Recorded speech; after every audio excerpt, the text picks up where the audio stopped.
আসসালামু আলাইকুম। আজকে আমার মেজো বোনের বাসায় দাওয়াত ছিল, সেজন্য চলে গেলাম আজকে ওদের বাসায়। আমি আর সুরাই আপু রেডি হয়ে বাসা থেকে বের হলাম। আমি আর সুরাই আপু, এটা হচ্ছে আমাদের বাড়ির সামনে।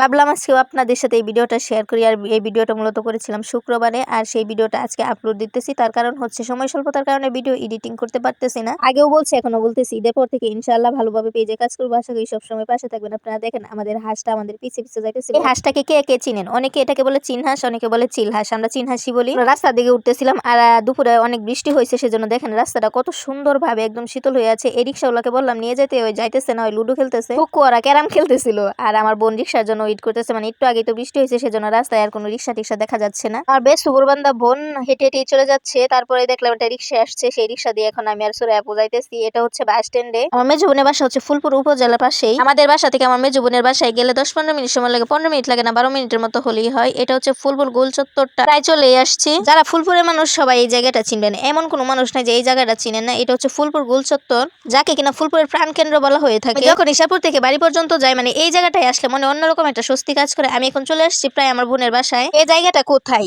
যদি কেউ বলতে পারেন কমেন্টে, অবশ্যই তার কমেন্টে আমি রিপ্লাই ভিডিও দেবো নেক্সট টাইম। আমিও দেখতে চাই কে কে এই জায়গাটা চিনেন। আপনারা অনেকে মনে করেন আমরা ভিডিও করি, সময় তেমন একটা লাগে না, 4 মিনিট বা 3 মিনিট, কিন্তু এই ভিডিওটা করতে করতে আমাদের কতটুকু সময় ব্যয় করতে হয়, কতটুকু ভিডিও সংগ্রহ করতে হয়, এই বিষয়ে আপনাদের অল্প একটু ধারণা নাই। আমি চলে আসছি আমার বোনের বাসায়। এটা হচ্ছে 1 নাম্বার গেট। এই গেটে এসে কলিং বেল বাজালে তারপরে আর কি মানুষ এসে গেট খুলে দেয়। আর প্রতিটা ফ্ল্যাটেই এই তালা চাবি রয়েছে, তালা খুলে দিচ্ছে। এখন ভিতরে আসলাম, আইসা দেখি কারেন্ট নেই। এখন কি একটা অবস্থা বলেন তো, বাসা বাড়ির ভিতরে কারেন্ট না থাকলে অন্যরকম লাগে। আর এদিকে এসে দেখি আমার বোনে খাবার রেডি করে সে গোসল করতে গেছে। আজকে ছিল গরুর মাংস দিয়ে বিরিয়ানির সাথে ছিল 2 টুকরা পেঁয়াজ, 1 টুকরা লেবু আর একটা কাঁচামরিচ। এই বিরিয়ানিটা অনেক মজা হয়েছিল। আর দেখেন এখানে বৃষ্টি হয়েছে, তো বৃষ্টি হওয়ার পরে ছেলেরা খেলতে আসছে ফুটবল নিয়ে। আমি ব্যালকনি দিয়ে সেই জায়গাটারও ভিডিও নিলাম। আর আমি বলতেছিলাম যে ছেলেরাই ভালো, দেখেন বৃষ্টির মাঝে কি সুন্দর খেলা করতেছে। মানে আমার বোন জামাইকে বলতেছিলাম, পরে বলতেছে হ্যাঁ আপু একদম ঠিক কথা বলছে। তো সময় কিন্তু আমিও ফুটবল খেলছি। ফুটবল খেলার একটা কাহিনী আছে, তখন আর কি আমার বোনকে শোনাইতেছিলাম এই কাহিনীটা। এখন খেতে বসলাম। কে কে খাবেন? যদিও ওটা গত শুক্রবারে খাইছি, আজকে সাধলেও কোনো লাভ নাই। আর খাওয়ার টাইমে কাঁচামরিচ কামড় দিতে আমার অন্যরকম একটা ভালো লাগে। আর এই পেঁয়াজ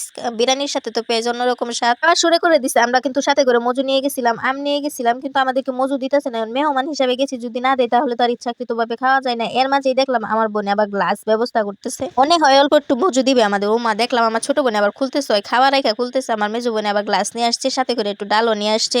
ডাল দিয়ে বিরিয়ানি খান? আমি কিন্তু ডাল দিয়ে বিরিয়ানি খাই, তবে প্রথম প্রথম আর কি মাংস দিয়ে বিরিয়ানিটা খাওয়ার পরে লাস্টের দিকে অল্প একটু ডাল নেই। আর যদি 7 আপ বা কোকা কোলা এরকম কিছু থাকে খাওয়ার টাইমে, বিশেষ করে মাংস বা বিরিয়ানি পোলাও এরকম খাবার খেলে যদি সাথে এরকম ঠান্ডা থাকে, আমি খাবারটা একটু বেশি খাবার পাই। এছাড়া আমি যে পরিমাণে খাবার খাই, মানুষ দেখলে অবাক হয় যে না আপনি এত বড় একটা মানুষ এই কয়টা খাবার খান। তারপর খাওয়া দাওয়া শেষ করে আমরা ছাদে গেলাম। দুপুরের বৃষ্টির পানিটা ছাদে জমে আছে, সেই পানিটা আমি পাড়াইতেছিলাম। অনেক ভালো লাগতেছিল, একদম সুন্দর, একদম পরিষ্কার একটা পানি। কাঁদে উঠছিল সুমাইয়াদের পাশের রুমের একটা মেয়ে, এত পরিমাণে চিকন, মানে তবু আমার ভিডিওতে ওকে মোটা দেখা যাইতেছে। কি বলবো, আপনার সরাসরি দেখলে অবাক হবেন। কখনো ছবি বা ভিডিওতে আসতে চাই না, আমি ভিডিও করতেছি সেজন্য চিৎকার পারতেছে। আর সবসময় আমি যখন যাই আমাকে দেখলে জড়িয়ে দেন, একটা পাপ্পা দিবে। অনেক ভালো একটা মেয়ে। আমরা 3 বোন একসাথে পা নিয়ে ভিডিও করলাম, হাত নিয়ে ভিডিও করলাম। সত্যি কথা বলতে কি জানেন, শুক্রবার মানে আমরা 3 বোন একসাথে হই, অন্যরকম একটা ভালো লাগা কাজ করে আমাদের মাঝে। আমার সবচেয়ে বেশি ভালো লাগছে এই জমানো পানিটা নিয়ে খেলতে।